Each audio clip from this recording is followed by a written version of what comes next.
Welcome back. It's 2 Channel Sport this morning. Now we're on the home stretch now from the Champions League. Toby, let me get your thoughts on the resignation of Emordi after 9 games in charge of Abbey Warriors, 8th on the log. They're not doing too badly, but it says is that enough of the poor results? And it's very refreshing when you see a manager actually resign, his post in the Nigerian Professional Football League.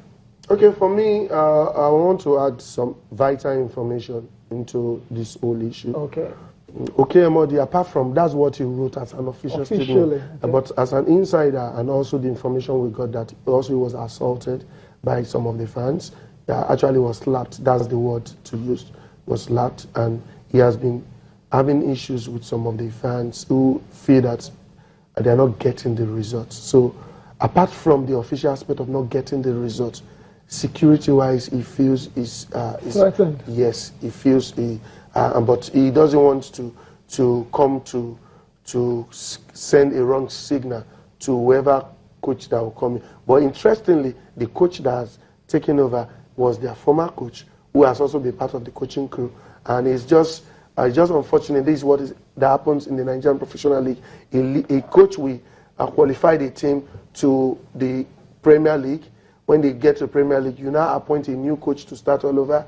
At the end of the day, now when you now start, you fire the coach and now run back to the same coach. It happened at Ikorodu United. It happened at Warriors. It has happened also at Abia Warriors, and that is the same situation for Coach Emordi. We should, for me, that's my take on this. We should commend a coach in Nigeria for taking that decision, and when there's injustice and some things he feel it is not right professionally, quote and unquote, some things, because he might not come out to tell you some of those, everything there. But officially he wrote that because he's not getting the results, and also because he just feel that the situation is not just too okay for the place where the club belongs to, and that's why he decided to resign. For his result is not too bad. For if you look at statistics, not too bad. But there are other things, factors put into it. And also, he also got the handwriting on the wall that he will soon be kicked out. Okay. And so to do the lodge, because we had the issues last year with Kennedy Boboyi. He resigned. The club came to say later, few months later, they said they sacked him.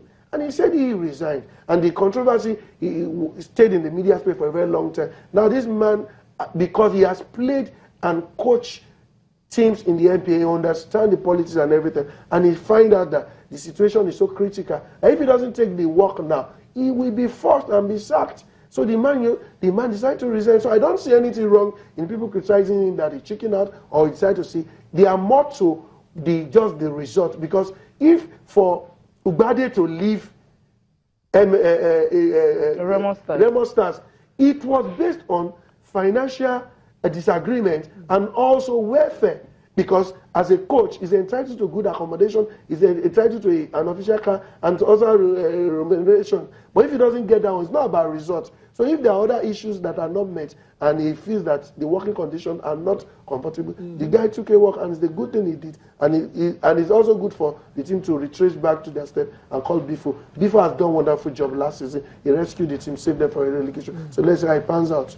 Okay, because I mean, when I was just going through it and all that, I felt okay, he has done so well, he shouldn't have done that. But you've clarified some issues that we really don't know, that he didn't come out to say, talking about the fact that being assaulted by fans and all. Nigerian Professional Football League fans, usually, they just can't take defeat when you lose at home. I think they should understand that. Someone was even justifying, I was listening to a radio program, someone was justifying the fact that Eguma in Rivers State, that fans, in fact, it's a normal thing that fans intimidate and assault coaches, and they still keep on the Eguma several times, Ogumbote several times. I say, but it's not good. It's not good. What you tolerate, we all don't have the same temperament. If you know Emordi is a very peaceful, easygoing person, he hardly talk. That's his disposition. So, but if you have an aggressive coach who could tolerate that and say, okay, well, after they judge you, they fight and judge you later, and he could say, okay, let me move on. But it happens and